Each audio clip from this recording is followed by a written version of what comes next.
Hi, I'm Mike from Cash Converters. Today, I would like to give you a buyer's guide to pearls.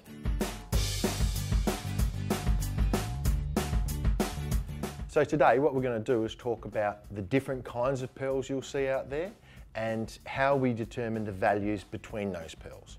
One of the most determining factors with the value of a pearl that you'll be looking at is the actual luster of the pearl. And the luster is the makeup of all the layers and the shininess of those layers and transparency of those layers that really give its overall outward look. So the higher the luster, the more value it's going to be.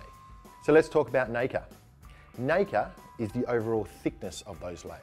So obviously the thicker the nacre, the more expensive the pearl is going to be. When we're talking the sea pearls, they generally have very, very, very thick nacre. They've grown for a lot longer time than your cheaper pearls or your freshwater pearls that are on the market. So now what we want to do is have a look at the surface. So because they're naturally formed by nature, there is going to be a high risk of pits, maybe some blemishes, just natural little inclusions which are going to be on the surface of that pearl. If it's pitted and got a lot of scratches or dents, it's going to be worth a little less. The great thing about pearls is the abundance of colours. So whatever you're looking for, there's going to be something out there that suits you. So one of the common questions we get asked in our shop is, what is a cultured pearl? Now a cultured pearl is where it's been helped along by a pearl farmer and they actually embed what they call nuclei. And a nuclei is a small rounded bead of mollusk shell. And over the time, the nacre of that pearl grows over that and forms a round pearl. The farmers then cut that out, and that's what you see in your jewellery today. It is common out there to think sea pearls are all natural, but that is actually not the case. The majority of sea pearls now are cultured. So what we have on the market is a large variety of pearls, and you would have probably heard Tahitian, Mabe, South Sea, Keshi, and Akoya. So let's just touch on some of the characteristics which make these who they are.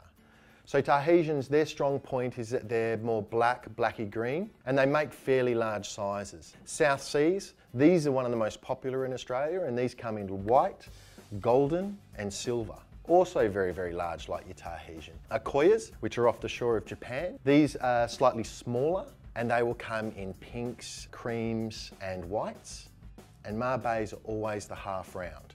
These come in a variety of colours as well, like blacks, your peaches, your whites, but they're always half round and fairly large as well. You won't get too small in Mabes. And finally, there's the Keshi. And Keshis are what they call a baroque pearl, which means they're not round. They're all out of shape and they're very, very strange to look at, and some would say an acquired taste, but also one of the most expensive.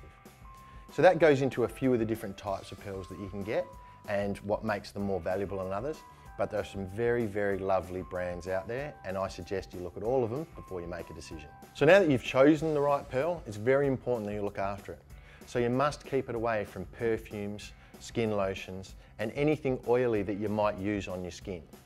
Also, direct sunlight can sometimes change the colour of the luster.